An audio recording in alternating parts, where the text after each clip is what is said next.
en... Ya está. Ahora sí, un segundo, por favor.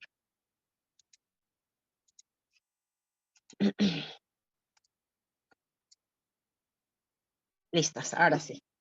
Les comentaba, ¿no? Que ya las clases anteriores hemos abordado eh, de manera poco profunda cada una de las capacidades de esta competencia indaga, que es una de las competencias que viene con mayor preguntas en los exámenes, tanto de nombramiento, tanto de ascenso, y creo que es una de las competencias también que nos cuesta todavía trabajarlo en las aulas como se debe, ¿no? Siguiendo la metodología que nos lleve a poder desarrollar diferentes métodos para que los estudiantes construyan su conocimiento. Entonces ya la clase pasada terminamos con la parte, digamos, de la teoría de estas capacidades y vamos a seguir, ¿no? Repasando, ¿no? No se termina ahí. Hoy vamos a abordar algunas casuísticas, pero he tomado un detalle que también a mí me ha pasado, ¿no? Me sigue pasando y me va a pasar porque uno nunca llega a conocerlo todo, nunca va a saberlo todo. Siempre hay cosas que vamos a desconocer y que vamos a seguir aprendiendo día a día.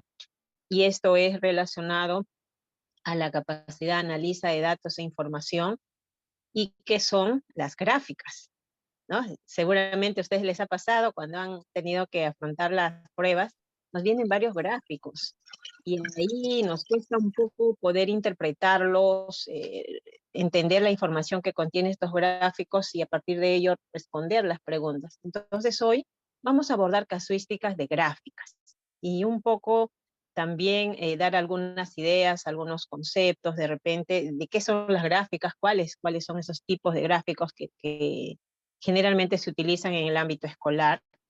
Y bueno, vamos a ver, hoy trabajamos ello y vamos a comenzar con esta primera casuística, ¿ya? Entonces ahí les presento, por favor, todos atentos para poder responder esta pregunta, que lo saqué de uno de los exámenes, no me acuerdo de cuál es. Entonces, revisemos, a ver, esta casuística. Tenemos una gráfica.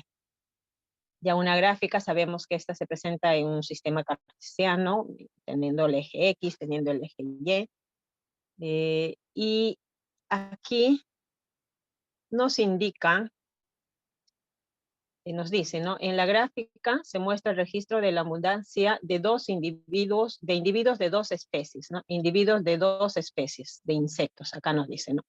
Dos especies de insectos, acá lo pueden ver ustedes, ¿no? Especie 2, especie 1. Entonces, en esta gráfica se está mostrando ahí la abundancia que existen de estas dos especies, ¿sí? Presentes en un campo de cultivo en un cierto periodo de tiempo, ya en un determinado tiempo. Entonces dice, la caída de la abundancia de individuos en la población 2, ojo, la caída de abundancia de individuos en la población 2, se está refiriendo aquí, ¿no? A la especie 2. Perdón, la caída de abundancia de individuos en la población 1 fue causada por la aplicación de un pesticida. De acuerdo con la gráfica, la hipótesis más probable sobre los cambios observados es, ¿ya? A ver, volvamos a repasar la pregunta. Nos habla de una gráfica en la que se muestra la abundancia de individuos de dos especies de insectos que están presentes en un campo de cultivo en un cierto periodo de tiempo. Acá lo tenemos, ¿no? Acá está, esto es las especies 2 y esto es la especie 1, ¿no? Entonces nos habla que la caída de la abundancia de individuos de la población 1 o especie 1, en este caso acá en la gráfica lo ponen como especie 1, la caída, ¿no? La caída de la abundancia de individuos en la población 1 fue causada por la aplicación de un pesticida, ¿ya? De acuerdo con la gráfica, la hipótesis más probable sobre los cambios observados es, y acá nos dan tres alternativas. La primera, la población 2 es depredadora de la población 1. Quiere decir que la población 2 se come, ¿no? A la población 1. La segunda alternativa, la población 2 es parásito de la población 1. Quiere decir que esta especie 2, los individuos de esta especie se valen o se comen de la especie 1. Y la alternativa C nos dice que la población 1 funciona como control natural de la población 2. Ahí tenemos 3 alternativas. A ver, hagamos el intento de darnos las respuestas. ¿Cuál sería la respuesta desde su entender de ustedes? A ver, pongamos por el chat sus respuestas, tomando en cuenta, tomando en cuenta esta información, ¿no? Que ha habido una caída. Ha habido una caída en la abundancia de la población 1 a causa de la aplicación de un pesticida. ¿Cuál creen que sería la respuesta, colegas? Ya, hay una respuesta, la C, nos dice César. ¿Alguien más? A ver, unos segundos más para ver si se animan. Siempre el análisis de gráficos es un poco, tiene cierta dificultad, ¿no? A veces nos cuesta poder interpretar qué representa la información que contiene las gráficas. Bueno, solo César se ha animado a dar su alternativa. Vayamos a analizar. Entonces, lo primero que vamos a hacer cuando tengamos una gráfica es que, un ratito, no me permite. Ya, analicemos a ver qué es lo que pasa acá con las líneas. Esta es una gráfica de líneas, ¿no? Que está uniendo o que une puntos entre los valores que están en el eje X con los valores que están en el eje Y. En el eje X tenemos los valores del transcurrir del tiempo, no nos dice en qué tiempo, no solo nos dice en un periodo. Y en el eje Y nos ponen los valores de la abundancia de cada una de las especies. ¿De acuerdo? Ahora, ¿qué podemos ver con la especie 1? Según lo que nos muestra esta gráfica, que su abundancia, desde el momento en que se hace, digamos, la medición de la cantidad de población de cada una de estas especies, lo marcan acá, y la abundancia de esta especie ha ido variando, pero ha habido, ha variado de manera brusca, ¿no? De pronto se incrementaba un poco y un poco más, luego decrecía, ¿no? Desaparecía un poco de especies, volvía a subir, se incrementaba, y en un determinado tiempo la población cae, disminuye. Y justamente acá en el texto nos habla de que esto sucede porque se le aplicó un pesticida a esta especie 1. Y la gráfica nos muestra aquí, ¿no? De lo que iban avanzando, iban incrementándose, por periodos disminuían, pero de pronto iban incrementándose y en mayor cantidad, había mayor población de la especie 1 respecto a la especie 2, pero en un determinado tiempo la población cae, disminuye y, bueno, y se mantiene en esa cantidad a la que ha disminuido. ¿Qué pasa con la especie 2? Igual, la especie 2, desde ya existe en menor cantidad que la especie 1, ¿no? Porque acá nos marca, hay menos abundancia. Y su variación no es tan brusca como en la especie 1, ¿no? Ha ido variando relativamente en una proporción casi igual en el transcurrir del tiempo, no ha habido cambios bruscos, pero en un determinado momento, justo cuando la especie 1 decae, disminuye su población la especie 1, la especie 2 incrementa su población y se mantiene ahí en su incremento de población. Ya, eso es lo que nos interpreta, esto es lo que nos dice este gráfico. Es más o menos así como tendríamos que centrarnos, concentrarnos y revisar qué dice esta información. Según eso, a ver, vayamos. César nos dice que la alternativa, la respuesta correcta es la C. ¿Ya? ¿Por qué sería la C, César? O si alguien de repente se anima a compartirnos sus respuestas, sus reflexiones. O César de repente. ¿Por qué tendría que ser la C y no la A y no la B?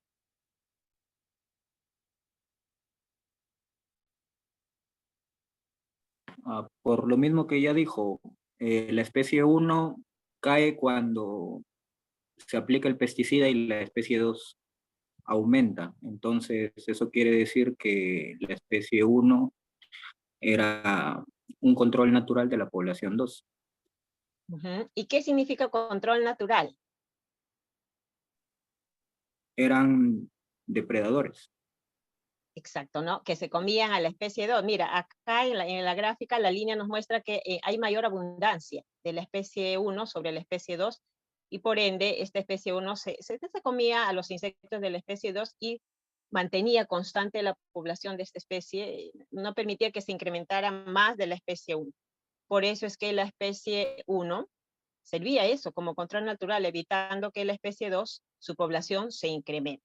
Esa en realidad es la respuesta, sí, la explicación que nos da César es esa, es correcta. Y las otras dos alternativas pues no serían, ¿no? Pero analicemos un poco, ¿por qué no sería la alternativa A? Nos dice, la población 2 es depredadora de la población 1. Si la especie 2 fuera depredadora, habría mayor abundancia, y según la línea nos indica que hay menor abundancia, ¿no? La línea está por debajo de la línea de la especie 1. La línea de la especie 2 está por debajo de la línea de la especie 1. Por eso es que nos damos cuenta que no podría ser depredador. Para ser depredador tendría que haber mayor cantidad de esa especie sobre la otra.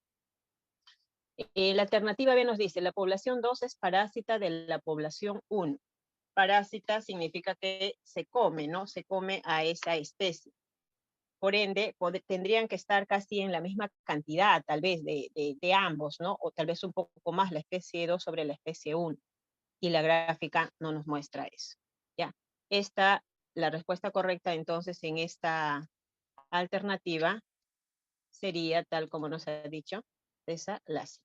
Y toma tiempo, ¿no? Cada vez que uno se enfrenta en el examen a una gráfica, por lo menos a mí sí me toma tiempo analizarlo y sí me cuesta. Seguramente a muchos de ustedes también les cuesta analizar estas gráficas, pero es cuestión de familiarizarse, ensayarse y poder encontrarle la forma de poder interpretarlos, ¿ya? A ver, tenemos aquí otra casuística. Esto es una situación de un experimento, después de haber realizado un experimento para comprobar la hipótesis de indagación vinculada con el movimiento de un chanchito de tierra, nos indica, en una canaleta, se observó que el animalito mantuvo una velocidad constante de 3 centímetros durante 7 segundos. ¿Ok? Acá nos dice, ¿ven? Entonces, esto es un experimento para comprobar una hipótesis vinculada al movimiento del chanchito de tierra en una canaleta. Ya, ahí está la información relevante. Nos preguntan, ¿qué tabla y gráfico representan los datos organizados por los estudiantes? Recuerden que ellos están haciendo un experimento para que comprueben su hipótesis del movimiento de este chanchito que lo han puesto en una canaleta, ¿no? Y han visto que se mueve con una velocidad constante de 3 centímetros durante 7 segundos. Entonces, esos datos ellos los han plasmado en unos cuadros, los pueden ver ustedes, y han elaborado sus respectivas gráficas. ¿Cuál sería la respuesta? ¿La A? ¿Qué vemos en la A? A ver, ¿alguien tiene respuesta? Creo que alguien quiere participar. La La A. A. La A. A ver, ¿por qué la A, mi estimada? La A porque en el tiempo 1 la velocidad es 3, en el tiempo 2 la velocidad es 3, en el tiempo 3 la velocidad sigue siendo 3 y en el tiempo 4 la velocidad sigue siendo 3. Viendo claro el tiempo de las X, ¿no? En el tiempo 5 sigue siendo 3, en el tiempo 6 sigue siendo 3, en el tiempo 7 que dice que cada 3 centímetros durante 7 segundos, en el tiempo 7 sigue siendo 3. Nos indica que en cada segundo avanza 3 centímetros, ¿no? Entonces, esa es la velocidad que ha mantenido a lo largo de los 7 segundos. Y tal como lo dice nuestra colega, no he visto su nombre. Sí, pues. Sonia. Ay, Sonia, muchas gracias, Sonia. ¿De qué parte eres, Sonia? De la UGEL 7, de Lima. Ah, qué lindo, Sonia. Muy bien. Entonces, aquí podemos ver que en esta tabla los estudiantes han representado de esa manera, ¿no? Entienden que en el segundo 1 su velocidad es 3, en el 2, en el 3, en el 4, hasta el séptimo segundo mantiene la misma velocidad que es 3 centímetros por segundo. Entonces, la gráfica que ellos representan estos datos, ¿no? Ya sabemos que se usa un sistema cartesiano. En el eje X está el tiempo, que en este caso sería la variable independiente, y en el eje Y está la velocidad. Por lo tanto, aquí lo que se ha hecho es graficar, no sé qué pasa con mi plumero, el puntero no, no lo puedo ver. Ya creo que es porque estoy usando el point. Ya está. Acá está, ahora. Ya. Por lo tanto, acá lo que tendrían que ellos es el tiempo, ¿no? Tiempo 1, tiempo 2, tiempo 3, tiempo 4, hasta el séptimo segundo, ¿no? 2, 4, 6, 7. No, ahí está. Segundo 1, 2, 3, 4, 5, hasta el 7. Entonces la velocidad, no, 1, 2 y 3. Acá sería 3 centímetros. Entonces lo que están marcando, que en un segundo que ha hecho el chanchito, ha avanzado 3 centímetros, ¿no? En cada segundo va avanzando 3 centímetros, 3 centímetros, 3 centímetros, por lo tanto la velocidad es constante. Mi lira me sale 8. Ya, y eso es lo que marca finalmente aquí la gráfica, ¿no? Esta línea recta que señala la gráfica nos está indicando que esa velocidad es constante. Ya, siempre en las gráficas que ustedes se encuentren van a encontrar este tipo de gráficas que nos va a guiar, ¿no? Nos va a guiar para ver cuando la línea que interseca el eje X y el eje Y va en línea horizontal, entonces quiere decir que ese dato o esa cantidad numérica es constante, en este caso de la velocidad. Ahora, ¿por qué no sería la B y la C? En la B sería un movimiento rectilíneo pero acelerado. Estamos viendo, ¿no? Que acá está marcando que en el Es tiempo 1 acelerado ahí. es 0, ¿no? En el tiempo 2 le están poniendo 3, 6, lo están aumentando de 3 en 3 la velocidad, ¿no? O sea, nos está indicando que en cada segundo la distancia que recorre no es la misma. Y la gráfica acá sí muestra lo que dice el cuadro, ¿no? Es correcto, acá la velocidad se está acelerando, por eso esta línea sale así en oblicuo, pero no corresponde a los datos que nos plantean en la situación. Ahora, ¿por qué no sería la C? Es falsa. Sí, pero ¿por qué no? ¿Por qué es falsa? Hay que buscarle la razón. ¿Por qué es falsa? Porque la velocidad dice que es 3, pero en realidad en el gráfico es 0. Exacto, exacto. Muy bien, Sonia, ¿verdad? Muy bien. Ese es el análisis que se hace. Entonces, no es la C, porque aquí la línea, si bien es cierto, me marca que es una velocidad constante, pero lo están poniendo en el valor 0 del eje Y. ¿Ya? Eso es lo que representaría entonces este gráfico. Y sí, nuestra respuesta es la A. Perfecto. Muy bien. Ahí vamos. Listo. Seguimos ahora. Tercer casuística. Aquí nos hablan de unas estrellas. ¿Ya? Y nos habla de una estrella Betelgeuse. Es una gran estrella roja de 2900 grados centígrados, nos indica. ¿No? Acá. Betelgeuse es una estrella roja de 2900 grados centígrados. Y el Sol es una estrella amarillo cuya temperatura en su superficie es de 5550. Ay, se me fue. Hoy día estoy un poco lenta con el manejo de la computadora, perdónenme. A ver, ratito.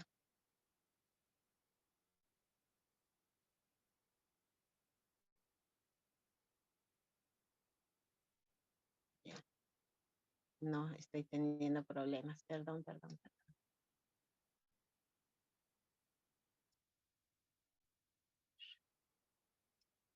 A ver, me imagino que ustedes ya están leyendo la pregunta. A ver, me van dando su respuesta. Ya, ahora sí.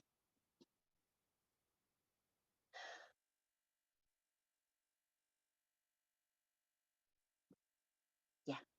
Entonces nos hablan de una estrella llamada Betelgeuse. Dice que es una estrella roja de 2900 grados centígrados. ¿Ya? Y el Sol es una estrella amarillo cuya temperatura en su superficie es de 5500 grados centígrados. ahí nos hablan de 2 estrellas. De acuerdo con lo anterior, Aldebarán es otra estrella. Es una estrella que tiene una temperatura aproximada de 3.900 grados centígrados en su superficie. Probablemente es de color, ¿qué color sería el que tenga esta estrella Aldebarán? ¿Anaranjado, amarillo o rojo? Para ello nos ayudamos de la gráfica que nos muestra, ¿ya? Aquí en el eje X está la variable referida al color y en el eje Y referida a la temperatura.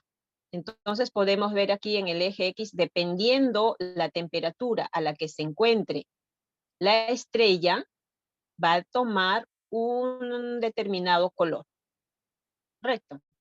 Eso es lo que nos quiere decir la gráfica, ¿no? Tenemos estrellas que pueden estar a diferentes temperaturas y según la temperatura que tenga, tomará un determinado color. Eso es lo que nos dice acá también incluso, ¿no? El Betelgeuse es roja, que está a 2.900, el Sol es amarillo, que está a 5.500 grados centígrados, y Aldebarán está a 3.900. Entonces, ¿cuál será su color?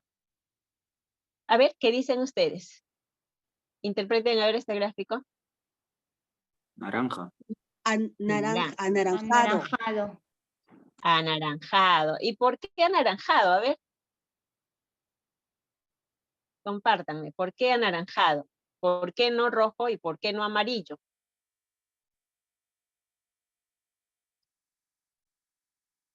¿Mm?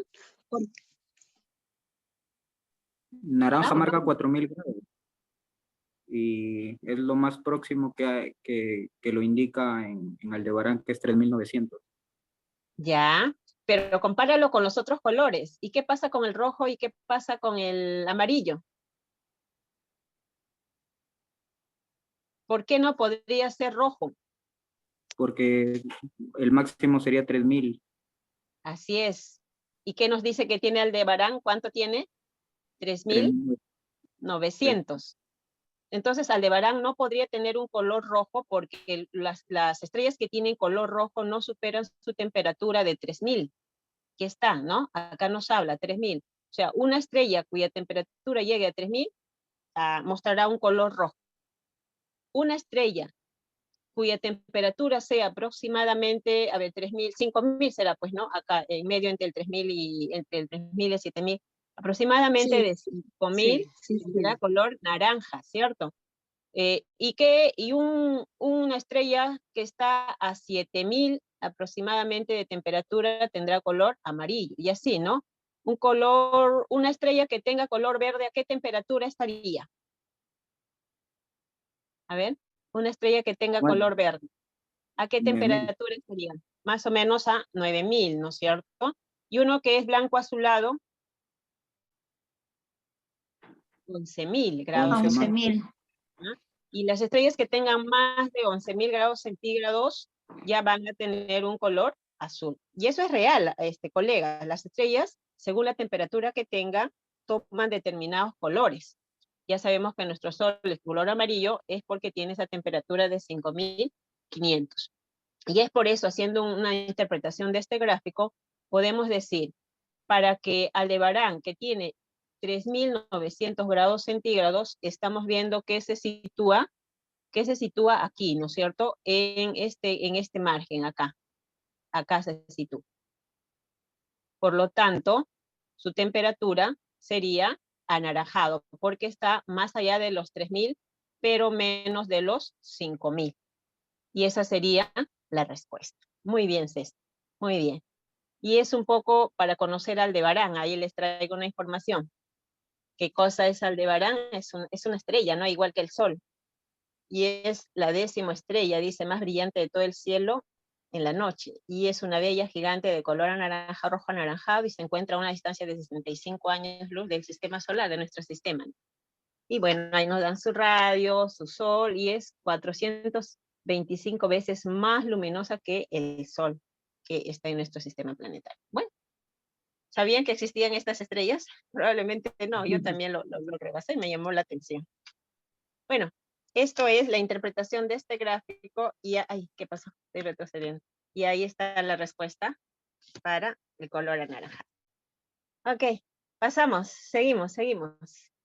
Vamos a la siguiente casuística. A ver, ¿qué nos dice? De acuerdo con algunas investigaciones, una posible forma de reducir la gran cantidad de dióxido de carbono liberado en la atmósfera, liberado a la atmósfera por la actividad humana, consistiría en capturar el dióxido de carbono emitido y almacenarlo en el fondo del océano. Eso nos dice. ¿Ya? A ver, acá nos están dando algunos datos, ¿no? Siempre que nosotros vayamos a responder una pregunta, hay ciertas técnicas, ¿no? Primero leemos toda la pregunta, así de manera rápida, y creo que ustedes que están llevando comprensión lectora también les enseñan esa técnica. Primero das una lectura rápida de todo, y luego vuelves a leer y ya rescatando las ideas, aunque algunos toman sus propias técnicas. Yo, por ejemplo, cuando ya doy la primera lectura, ya voy subrayando las primeras ideas. Creo que al final cada quien encuentra su camino. Pero la idea es que vayas resaltando, ¿no? Y cuando tú vas a dar tu prueba, tienes que estar con tu lápiz y tu examen va a quedar todo un desastre porque vas a hacer anotaciones, vas a resaltar, vas a hacer círculos encuadrados, qué sé yo, tus técnicas de la comprensión lectora. Es muy importante que tengamos comprensión lectora y ustedes seguramente lo están llevando, creo que lo están llevando con Giancarlo, un gran maestro, me imagino que ya les está dejando bien habilitados ahí. Bien, entonces, ¿qué nos dice este texto? Que de acuerdo con algunas investigaciones, una posible forma de reducir la gran cantidad de dióxido de carbono liberado a la atmósfera por la actividad humana consistiría en capturar este dióxido y almacenarlo en el océano. A continuación, se muestran los resultados de un modelo diseñado. Han diseñado un modelo por un grupo de investigadores quienes evalúan este método mediante simulaciones virtuales, asumiendo que el dióxido de carbono fue depositado en el año 2000 a 2 profundidades distintas. Están haciendo simulaciones para generar esto, ¿no? Sabemos que el dióxido de carbono es uno de los causantes actualmente del calentamiento global. Se está incrementando en la atmósfera y está evitando porque el exceso de radiación o calor que emite el sol se disipa al espacio, se está quedando en el planeta y eso genera el incremento de temperatura, ¿no? Eso lo sabemos, creo que todos, por cultura general. Entonces, estos científicos lo que están queriendo hacer es capturar ese dióxido, ponerlo en el fondo del océano y actualmente están haciendo unas simulaciones. Y ya están haciendo esta simulación considerando que este dióxido ha sido depositado en el año 2000, ¿no? A 2 profundidades distintas. Acá lo vemos, mira, acá están las 2 profundidades. A 800 metros de profundidad es uno de ellos, y acá podemos ver la línea, que es esta línea, digamos, en partida, y la otra profundidad a 300 metros, a la que se estaría depositando el dióxido de carbono que representa esta otra línea en esta gráfica. Entonces nos pregunta, ¿cuál de las siguientes es una variable independiente del modelo anterior? Están haciendo una investigación aquí. Miremos las gráficas. En el eje X tenemos el tiempo, desde el 2000 hasta el 2600. Y en el eje Y tenemos el dióxido de carbono que permanece almacenado, el porcentaje, ¿no? El porcentaje de dióxido que está almacenado en el océano a 2 profundidades, a 800 y a 3000 metros. La pregunta es, ¿cuál es la variable independiente de esta investigación? Alternativa A, profundidad a la que se deposita el dióxido de carbono. La cantidad de dióxido que permanece almacenada en el océano sería la alternativa B. Y la alternativa C, la cantidad de dióxido que se almacena en el océano inicialmente. ¿Cuál sería la variable independiente? Recordemos que la variable independiente es aquella que se manipula, ¿verdad? A ver, colegas, ¿cuál sería la respuesta? Vamos, animémonos. ¿Qué se está manipulando? La profundidad. La profundidad. ¿Y cuál es el efecto de esa profundidad? La cantidad de CO2 que permanece almacenado. En esa profundidad, el porcentaje, ¿no? Porcentaje de dióxido de carbono que se espera que va a mantener, o sea, ¿a qué profundidad se mantiene en mayor porcentaje acumulado el dióxido de carbono en el fondo del mar? Podría ser, por ejemplo, la pregunta de indagación, ¿no? Probablemente ellos quieren comparar a cuál de ellas se va a mantener ese porcentaje. La respuesta sería, a ver, acá tenemos la profundidad, la cantidad de dióxido que permanece almacenada, la cantidad que se almacenó inicialmente. Bueno, La respuesta sería, por teoría sería que la eje de las X es la variable independiente y la eje de las Y la variable dependiente, ¿no? Entonces sería, viendo el gráfico, sería la A. sí.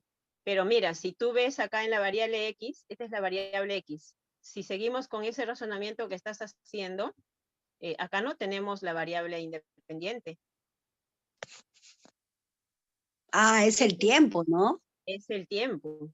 Entonces, no siempre se va a seguir esa regla de que en la variable independiente va a ir en el eje X. ¿Te das cuenta? No siempre. Entonces, no actuemos en automático, hay que hacer el razonamiento. En este caso, la pregunta que te va a guiar cuando quieras identificar tus variables es que te preguntes, ¿qué se está manipulando? ¿Y qué efecto se espera ver? En este caso, se está manipulando las profundidades a las que se va a poner el dióxido de carbono. Y como consecuencia de eso se espera el porcentaje de este gas que se vaya a mantener en esa profundidad. ¿Sí? Entonces, por ahí hay que tener un poquito de cuidado ya. cuando vayamos a responder. Ya no demos por hecho las cosas. A veces parece tan evidente ante la vista, decimos, esta es, pero en realidad no lo es. A mí me ha pasado también varias Ah, veces. Listo. no, Entonces aquí, no había visto que decía año. Estoy con un sí, celular y no veo bien. Ok. sí, no hay problema, mi estimada. Listo, no pasa nada. Seguimos. Y es bueno que se susciten este tipo de dudas porque así también vamos a ir aclarando o enfatizando en algunas ideas. Correcto. Entonces aquí la variable independiente sería la profundidad a la que se deposita el dióxido de carbono, ¿no? Y la variable dependiente sería el porcentaje que permanezca en esa profundidad. Ya está. Ahí tenemos tres casuísticas. Ahora sí, entramos un poquito a la teoría de los gráficos estadísticos, ¿ya? Y esto en relación a la capacidad analiza datos e información de la competencia indaga. Como les decía, este es uno de los aspectos que a veces nos cuesta a nosotros afrontar en las pruebas y también trabajarlos con los estudiantes. Sería bueno que ustedes enfaticen, recalquen o ensayen, conduzcan a los estudiantes a que hagan sus gráficos. A veces nos quedamos solamente en los cuadros. Yo las veces que he podido visitar aulas, generalmente suelo ver cuadros y eso está bien, pero esos cuadros al final tendrían que traducirse en gráficos. Y tal vez no lo hacemos en las aulas porque ahí no tenemos el Excel, ¿no? Que es el que nos ayuda a hacer estos gráficos. Pero sí yo creo que se podría hacer en papelógrafos cuadriculados o papel milimetrado, hacer los gráficos al menos de las barras, ¿no? Que es lo más sencillo que podría hacerse. Y ahí, por eso les digo, ensayen, trabajen ustedes en sus aulas, porque si solo queremos ir a afrontar la prueba sin practicar en nuestra práctica diaria estas capacidades, nos va a ser un poco complicado. Bien, esa es un poco la reflexión que siempre trato de darles. Bueno, entonces, ¿qué son los gráficos estadísticos? Sabemos que la estadística pues, es esa disciplina que maneja los datos, los ordena, los maneja para ayudarnos a hacer análisis, para hacer predicciones, para hacer comprobaciones, etcétera, ¿no? Entonces, se trabaja a base de gráficos. Y los gráficos estadísticos lo que hacen es presentarnos la información, los datos, mejor dicho, los datos de una investigación de forma ordenada, para que nos facilite su interpretación. Y hay diferentes tipos de gráficos estadísticos. Acá les voy a mostrar algunos, creo que los más comunes. Esta es la primera, que es la gráfica de barras, ¿no? La gráfica de barras verticales, o también le llaman gráfico de columnas. Hay otra también que es la gráfica de barras, pero horizontales. Cada una de las gráficas tienen sus propósitos y una las tendría que saber utilizar según los datos que tenga y el propósito que persigan. En este caso, las gráficas de barras o las gráficas de columnas se manejan en un sistema cartesiano también, en el que hay un eje X y hay un eje Y.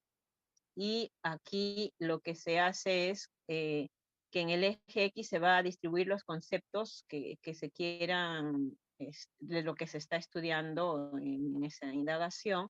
Y sobre eje X se ponen barras, ¿no? Estas barras o rectángulos cuyas bases son de un mismo ancho, eso ya el Excel lo arroja, ¿no? Pero cuando lo tengamos que trabajar en los estudiantes, habría que darles también esas pautas, ¿no? Que el ancho de las barras, la forma de las barras tendría que ser iguales, y la separación entre ellas también tendría que ser proporcional, ¿no?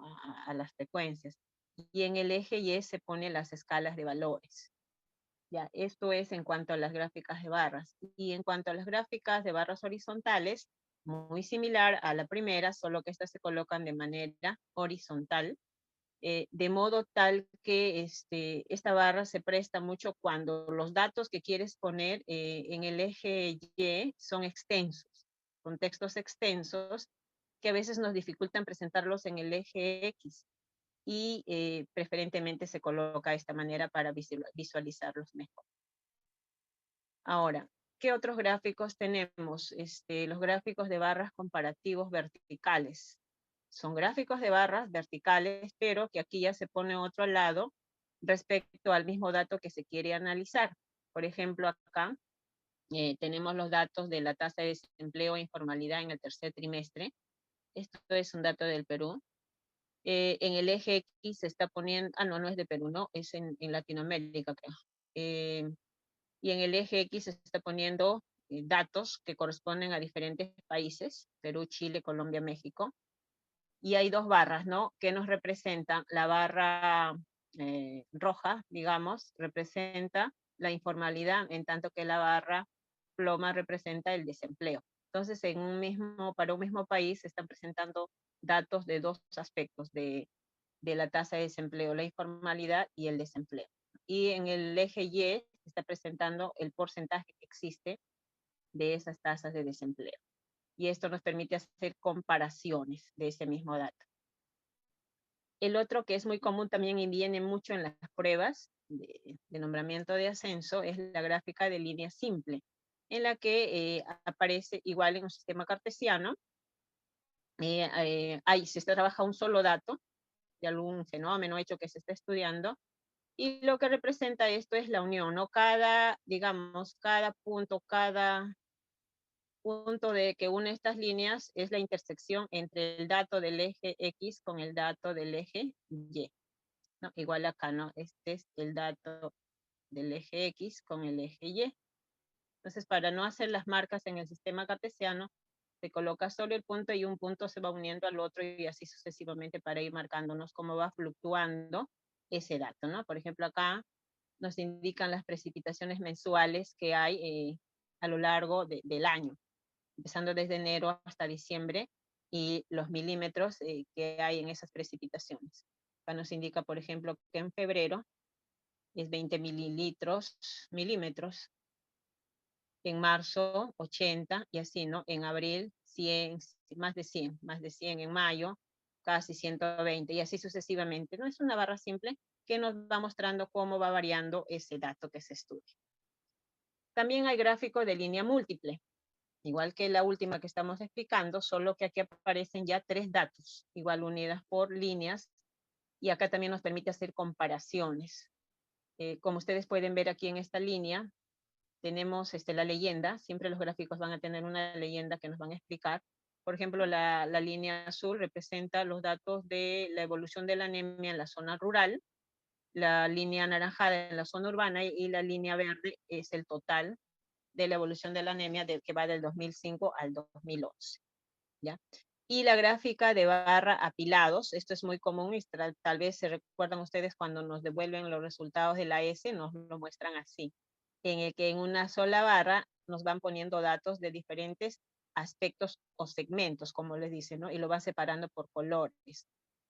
Por ejemplo, aquí este es el resultado de la S del 2018, y tenemos en los niveles de logros desde el satisfactorio, en proceso, inicio y previo al inicio, y podemos ver en matemática, ¿no? Acá nos muestra en matemática cuáles han sido los niveles de logros en ese periodo, ¿no? En el 2018. Y nos indica, por ejemplo, que en el previo al inicio un 10% aproximadamente, en inicio un 21.5%, en proceso un 42.4% y en satisfactorio un 25.7%. Entonces, en una misma barra te van a poner segmentos de datos de ese aspecto. ¿no? En este caso de matemática, y así sucesivamente, ¿no? Acá nos muestra de todas las áreas. Bien, esas son algunas de los gráficos que vamos a encontrar, y entonces aquí vamos a hacer una interpretación así rápidamente. A ver, los invito. Ustedes sabían que el año pasado el Ministerio de Educación hizo una evaluación virtual de los aprendizajes, seguramente lo han escuchado. Después que nosotros estuvimos en la pandemia 2 años, el Ministerio de Educación quería saber cuál era el impacto que había tenido esta ausencia de las escuelas en el aprendizaje. Entonces realizaron esta evaluación virtual a base de encuestas, ya sea por llamadas telefónicas, ya sea por Zoom, etcétera. Hicieron encuestas a los padres, a los docentes, a los directivos, y también evaluaron en matemática, comunicación, tanto a primaria como a secundaria. En primaria fue segundo, cuarto y sexto, y en secundaria segundo año. Matemática y comunicación. En secundaria incluso hicieron una encuesta, es la primera encuesta que hizo el Ministerio de Educación respecto al desarrollo de las habilidades sociales de los estudiantes, ¿no? ¿Cuál había sido el impacto en estos 2 años?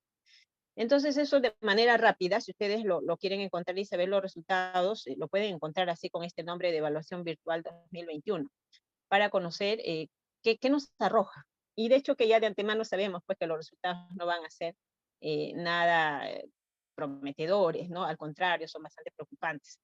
Y aquí les muestro este. Mira, este es el resultado de la Evaluación Virtual 2021 de lectura de segundo grado de secundaria, de los resultados que hacen en función a esta evaluación virtual y comparándolos con los resultados anteriores que hemos tenido. ¿Qué mostramos aquí? A ver, en el eje X tenemos los años, ¿no? Desde 2015, 16, 18, 19, 21, en las que se fueron dando la S desde 2015 al 2019, y este último, el 2021, que fue la EVA, ¿no? La evaluación virtual. Están haciendo esta comparación con la evaluación virtual. Ahora, en el eje Y tenemos el promedio, digamos, el ponderado, el rendimiento promedio que se ha tenido en los años anteriores, y con eso están haciendo los comparativos. Acá tenemos los niveles de logro, satisfactorio, proceso, inicio y previo al inicio. Y este es un gráfico de líneas, ¿no es cierto? Y acá podemos ver solo una línea que nos marca cómo ha ido evolucionando el rendimiento de los estudiantes a lo largo del año, y se hace comparaciones entre ellos. Entonces yo les pregunto, a ver, ayúdenme, ¿cuál es el grupo de comparación según esta tabla?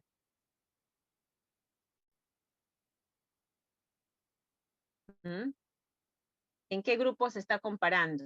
¿O en qué aspecto, si queremos ponerlo de ese modo?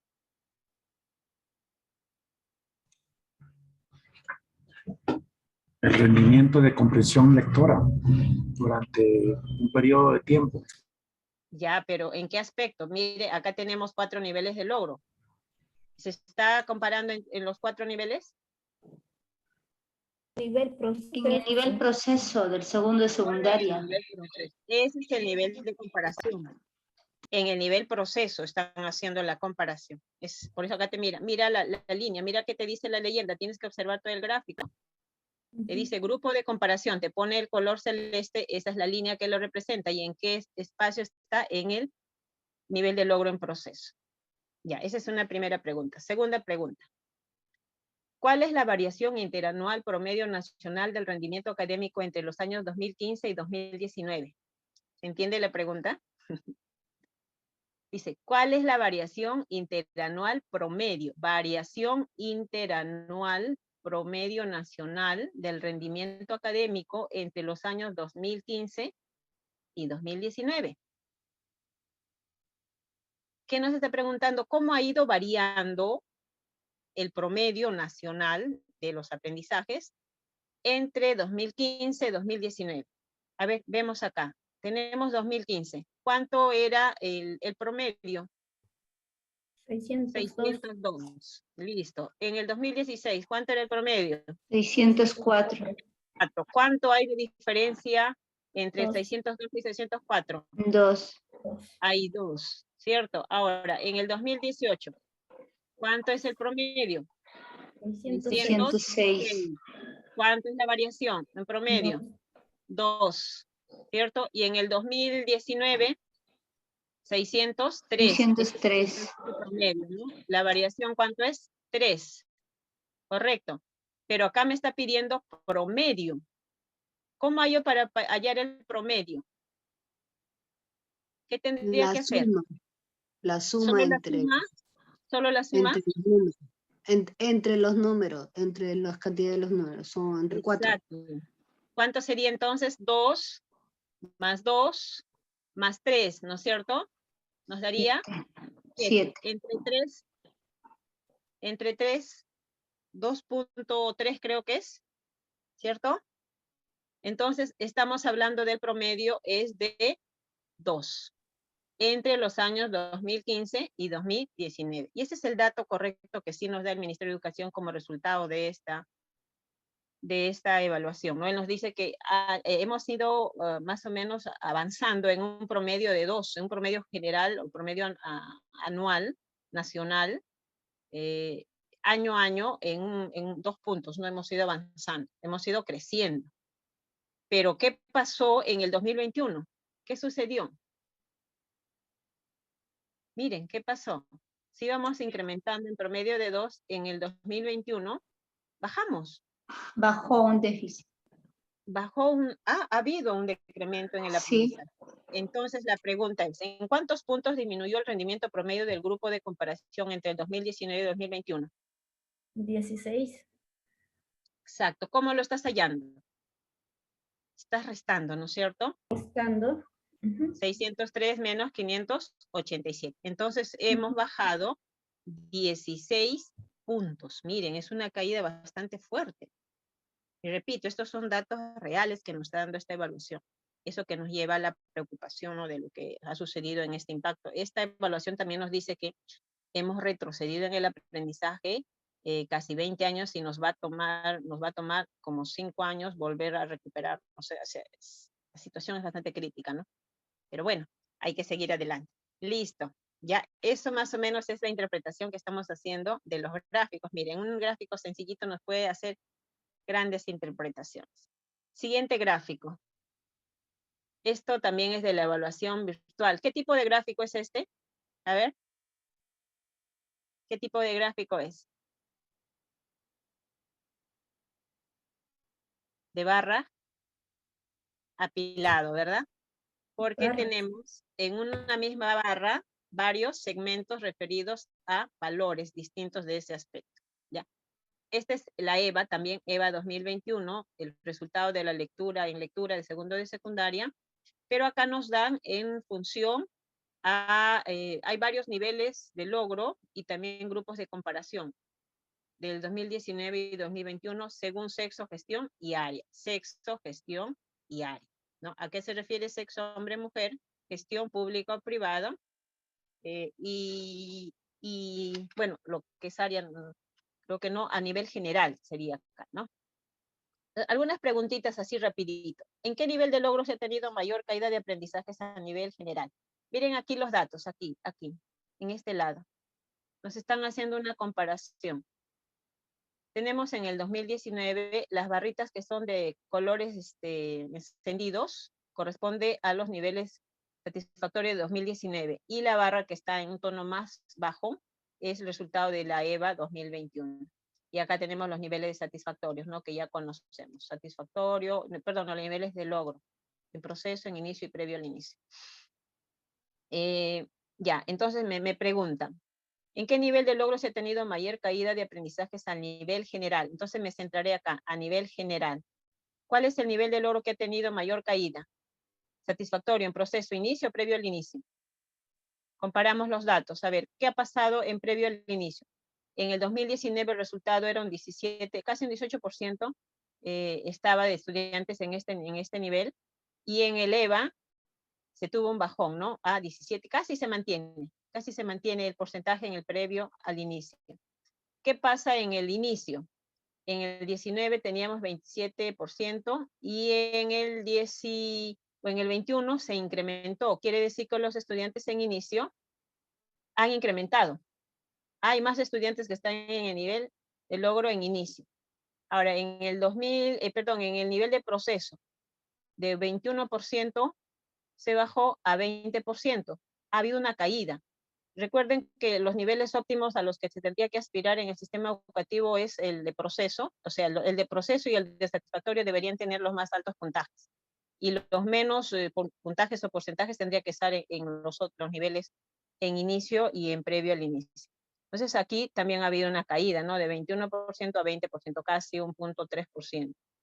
¿Y qué pasó en el nivel satisfactorio? De un 33.8% bajaron a un 27.7%. Hay bastante, casi de 5% de caída ha habido ahí, ¿no? Aquí. Entonces, ¿cuál sería la respuesta a esta pregunta? ¿En qué nivel de logros he tenido mayor caída? En el nivel de satisfactorio. Satisfactorio sería. Sí, ya, nuestros estudiantes el porcentaje de estudiantes que teníamos en el nivel satisfactorio ha disminuido a raíz de la educación virtual que hemos tenido. Entonces, igual, la educación virtual afectó más en el aprendizaje de los hombres o las mujeres. ¿A quién afectó más? A ver qué dice. ¿A los hombres o a las mujeres? Tendría que ver ahí su nivel satisfactorio, ¿cierto?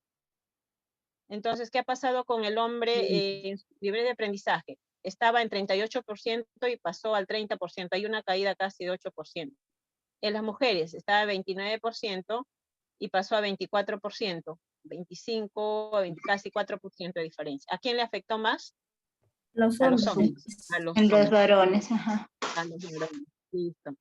¿La educación virtual afectó más en el aprendizaje en zona rural o zona urbana? A ver. Acá está, urbano, rural. Miren sus datos, hagan las comparaciones entre las dos barras. ¿A quién afectó más?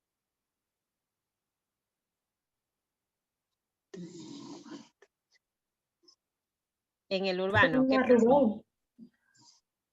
En el urbano, ¿cuánto ha habido la caída? De 33.6 a 26.6, ¿cuánta diferencia hay ahí? En el Algo de urbano. 7 puntos, ¿no? Ujú. 7 puntos, casi 7 puntos. puntos. Y en el rural, ¿cuánto ha habido? A ver, de 18 a 12, 5.5. casi 6, ¿no es cierto? Entonces ha afectado más en la zona urbana, según estos datos. O sea, el mayor porcentaje ha disminuido el porcentaje de estudiantes en nivel satisfactorio. Entonces, más o menos así es que tendríamos que hacer esa interpretación de los gráficos, estimados colegas. Estos son datos que tendríamos que conocer, ¿no? Y a partir de eso también nosotros tomar medidas en nuestras aulas. Un dato más, esto también es de la EVA. Y miren, acá tenemos gráficos de barras comparativos, pero ya varias barras en un mismo aspecto.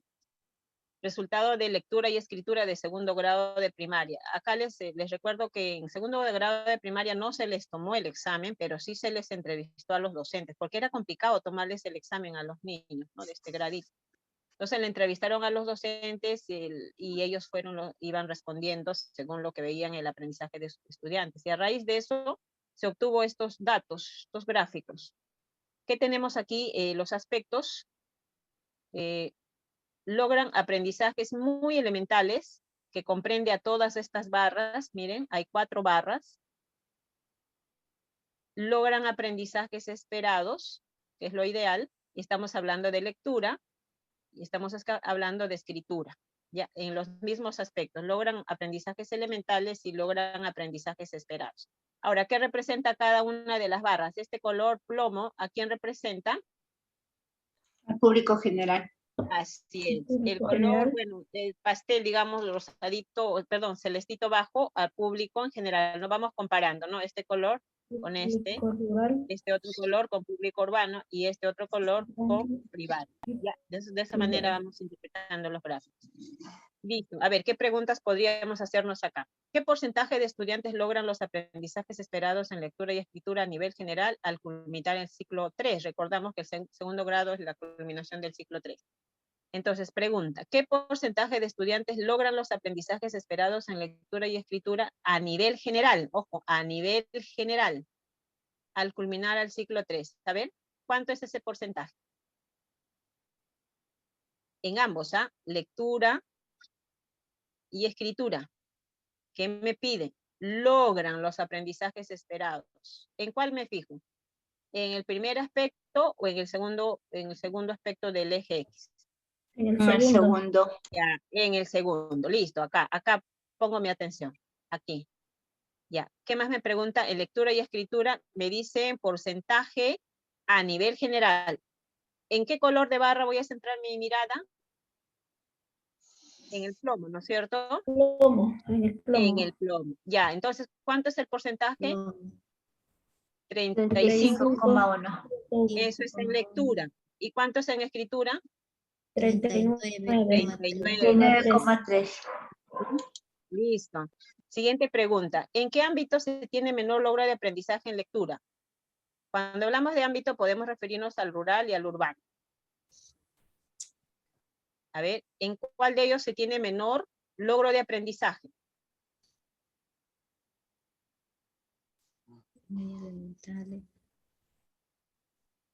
¿En qué ámbito? O sea, me tengo que centrar en público. Privado. No, público rural y público urbano. Cuando hablamos de ámbito es ámbito rural o ámbito urbano, ¿ya? ¿En cuál de ellos se tiene menor logro de aprendizaje?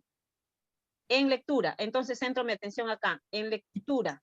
Público Menor urbano. logro de aprendizaje en este aspecto, ¿no es cierto? Logro de aprendizaje en este aspecto. ¿En qué ámbito? Público urbano. Rural o urbano. Rural. ¿Cuánto el porcentaje en rural? Menor, ¿ah? Menor. Muy elementales significa menor. ¿Cuánto es el porcentaje en el ámbito rural? 23,1. 23%. ¿Cuánto es el porcentaje en el ámbito urbano? 11. 11. 11,1. ¿En qué ámbito hubo menor logro de aprendizaje?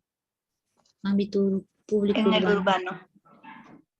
En ámbito urbano. Urbano. En ámbito urbano, exactamente. ¿Ya? ¿Cuál es el porcentaje de estudiantes que lograron aprendizajes muy elementales en lectura y escritura al terminar el ciclo 3? Lectura Ujú, y escritura. sí. A ver. Lectura y escritura. Porro. Ya. ¿En qué sector se tiene mayor porcentaje de estudiantes que lograron aprendizajes esperados en lectura? Aprendizajes esperados en lectura. ¿En qué sector? Cuando hablamos de sector público o privado, ¿cierto? Entonces, a ver, solo miramos público, en este caso sería Mayor ambos, ¿no? porcentaje de Público estudiantes que y logran- privado. Mayor porcentaje, 38,9. Ujú. ¿En qué sector se tiene mayor porcentaje de estudiantes que lograron aprendizajes esperados en lectura? Solo miro lectura. Público urbano. Ya, solo miro lectura acá. Eso me está preguntando. ¿En qué ámbito? En En lectura, lectura. me dicen qué ámbito, público o privado. Ya está. Se tiene mayor porcentaje que lograron aprendizajes esperados. Me fijo en este aspecto, aprendizajes esperados. Público y privado. ¿Cuántos tenemos porcentaje en público? Público son las dos barras. Tendríamos que sumar 35% y 25%, ¿no es cierto? Más o menos tenemos un 60% casi. Y en privado, ¿cuánto tenemos? Un 43%, ¿cierto? Entonces, ¿en qué sector se ha tenido estudiantes que lograron aprendizajes esperados, mayores aprendizajes esperados? Nos dice que es en el ámbito público. Ahora, ¿en qué este porcentaje es mayor o menor que matemáticas? Acá la última pregunta está fuera de contexto porque acá no hay matemáticas, ¿ya? Bien, y para finalizar esta parte, tenemos acá otro caso. El rendimiento de cosecha de un producto X. Rendimiento de la cosecha de un producto X a diferentes temperaturas e intensidades luminosas. Entonces acá nos están preguntando lo siguiente. Mira, tenemos un gráfico. En el eje X está la temperatura, en el eje Y está el rendimiento que tiene esa planta, esa cosecha, ¿no? Según la intensidad luminosa que recibe y según la temperatura en la que está. La primera línea, la que está encimita de todas, es la que corresponde a la intensidad luminosa 1. Acá la que está en medio es la que corresponde a la intensidad luminosa 2 y la que está abajo de todas, la intensidad luminosa 3. ¿Ya? Entonces, acá vienen algunas preguntas. ¿Cuál es la temperatura en que se alcanza el máximo rendimiento con intensidad luminosa 1? A ver, miremos solo la línea 1. ¿Y cuándo decimos que hay máximo rendimiento? Cuando la línea está más curva, ¿no? En su máxima, se ha alcanzado mayor altura, digamos, en la gráfica. Elevado acá. Ujú. Está más elevado. ¿A qué temperatura?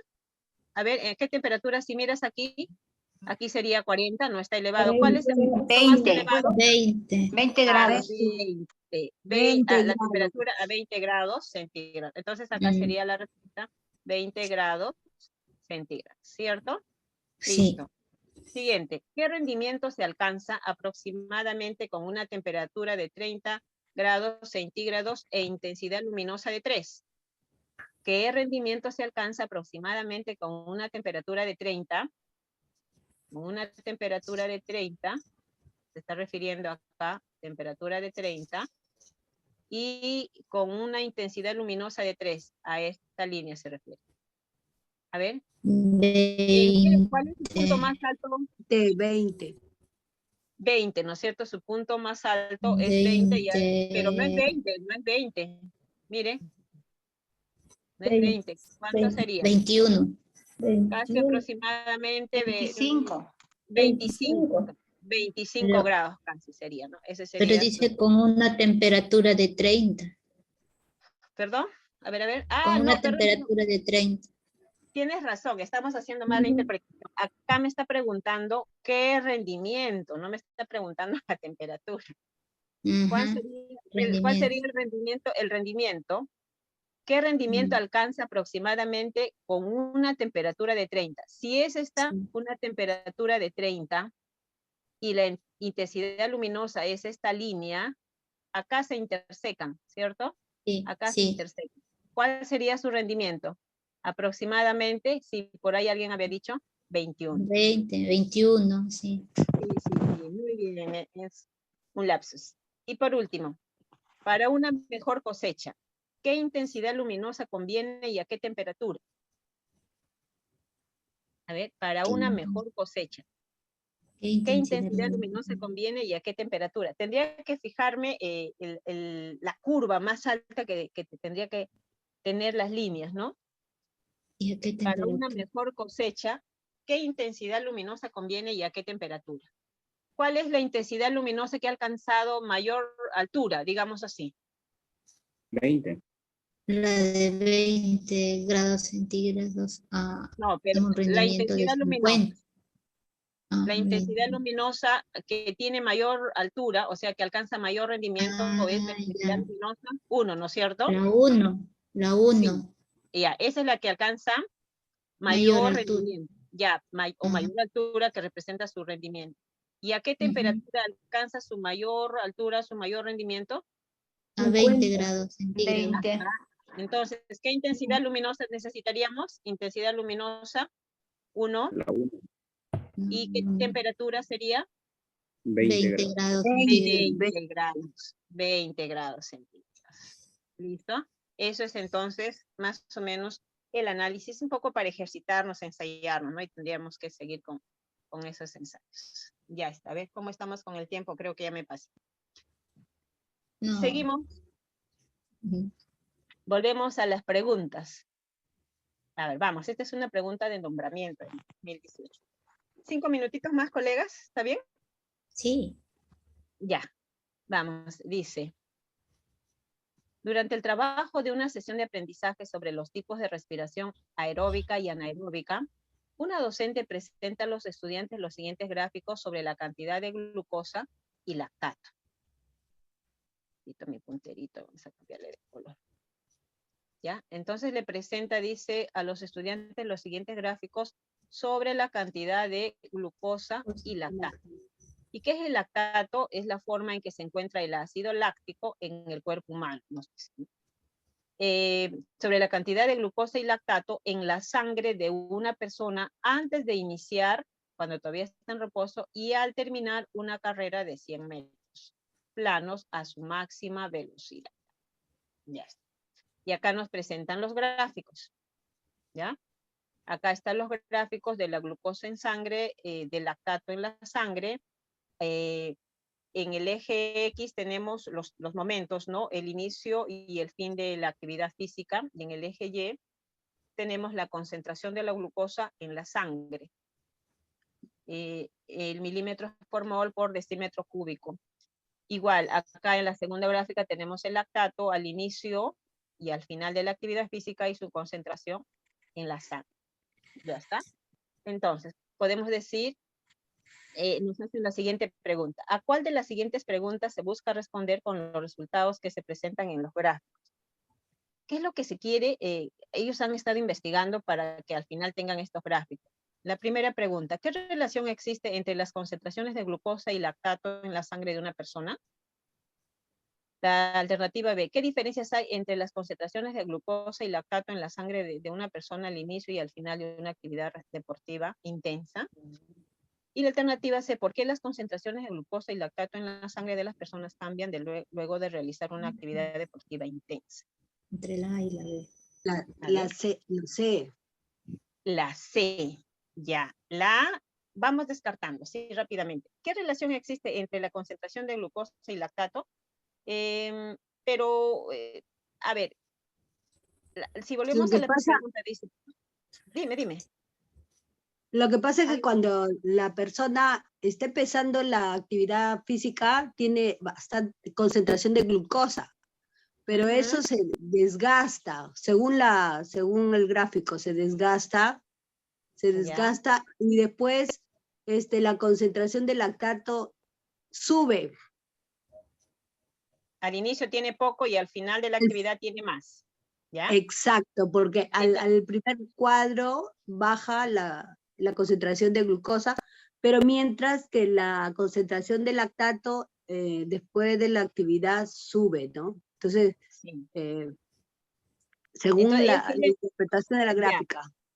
Ok, estás interpretando la gráfica, pero no pierdas de vista que te están preguntando cuál sería la pregunta de indagación que ellos quieren responder con estos resultados. O sea, ellos previamente se han hecho una pregunta, han hecho su experimento, han puesto sus datos, han elaborado sus gráficas y acá nos muestran. Hay una pregunta de inicio. Y acá tienes las tres preguntas. ¿Cuál sería?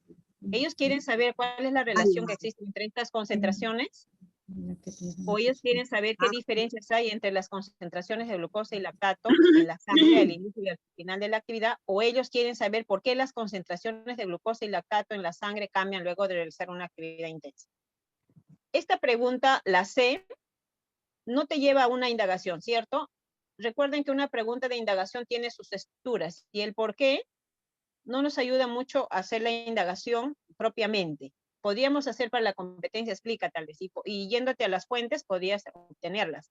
Entonces, desde ya voy descartando esta respuesta. Ya, el por qué. ¿Por qué las concentraciones de glucosa y lactato? Acá, para yo hacer esa explicación, no lo voy a encontrar solo con el experimento. Necesito una fuente de información, ¿cierto? Entonces, esa no sería mi pregunta de indagación. Ahora, la pregunta A, ¿qué relación existe entre la concentración de glucosa y lactato de una persona? La relación que existe es que una aumenta y otra disminuye, pero como que es una pregunta bastante sencilla, que también no nos va a permitir hacer todo el proceso de indagatorio. Pero si miramos esta alternativa, la B, ¿qué diferencia hay entre las concentraciones de glucosa y lactato en la sangre de una persona al inicio y al final de una actividad deportiva? Cuando ellos vayan haciendo su investigación, van a ver que sí hay diferencias, ¿no? Mientras que en la glucosa, esta disminuye después de la actividad, en tanto que el lactato aumenta después de la actividad. Hay una relación inversamente proporcional ahí. Entonces, esa es lo que ellos quisieran investigar. Esa sería la respuesta a esta pregunta. Ahora, esto va a colación con la siguiente pregunta. Miren, según los gráficos presentados, ¿qué evidencia sustenta que ha ocurrido la respiración anaeróbica durante la carrera de los 100 metros planos? Según los gráficos presentados, ¿qué evidencia sustenta que ha ocurrido la respiración anaeróbica durante la carrera de 100 metros planos? Seguimos viendo el mismo gráfico. Esto es un testlet, no es una situación a partir del cual se elaboran varias preguntas. Entonces, acá nos dan algunas alternativas, ¿no? ¿Qué evidencia sustenta, o sea, de este resultado, ¿cuál de ellos nos sustenta que ha habido una respiración anaeróbica? Acá están las alternativas. El que la glucosa no se haya consumido por completo al finalizar la carrera. Puedes ver que acá, después de la carrera, la glucosa en efecto no se ha disminuido, no se ha o sea, queda un poco de glucosa, no se ha consumido todo. Sí, eso es cierto, según la gráfica. Pero mira la pregunta que te está haciendo, ¿ah? Dios, sin quererlo he dejado de compartir. Perdón. ¿Se está viendo? Se Sí. ve. ¿Sí lo ven, verdad? Sí. Ya. Entonces, ojo, cuando ustedes van a interpretar gráficos, no solo se centren en el gráfico, también miren su pregunta. ¿Qué sustenta que ha ocurrido una respiración anaeróbica? Y entonces aquí tenemos que remontarnos a esto. ¿Qué es una respiración anaeróbica? ¿A qué llamamos anaeróbica? ¿En qué tipo de respiración se consume la glucosa? ¿Y en qué tipo de respiración aparece el lactato? Además de respiración anaeróbica, ¿qué otra respiración existe? Sabemos que hay dos tipos de respiración celular, ¿cierto? La anaeróbica y la aeróbica, ¿cierto? La aeróbica. Ya, entonces, la respiración aeróbica, ¿qué necesita para que se produzca? ¿Y en qué condiciones se da? Necesita la glucosa, ¿cierto? La glucosa y necesita oxígeno para producirse. ¿Correcto? Como resultado, se tiene energía y el CO2, que luego nosotros lo expulsamos del organismo. ¿Y cuándo se dice que hay una respiración anaeróbica? Cuando esa respiración celular o ese metabolismo se produce en ausencia del oxígeno. Y como resultado de esa respiración anaeróbica se produce sustancias como el ácido láctico y cuyo derivado es el lactato. Entonces aquí, más que a interpretar los gráficos, que sí nos va a ayudar, cabe ya el conocimiento del contenido en sí. El que la glucosa no se haya consumido no me da cuenta de que se haya producido una respiración anaeróbica, porque la glucosa se utiliza en la respiración aeróbica. Entonces, esta no sería la alternativa.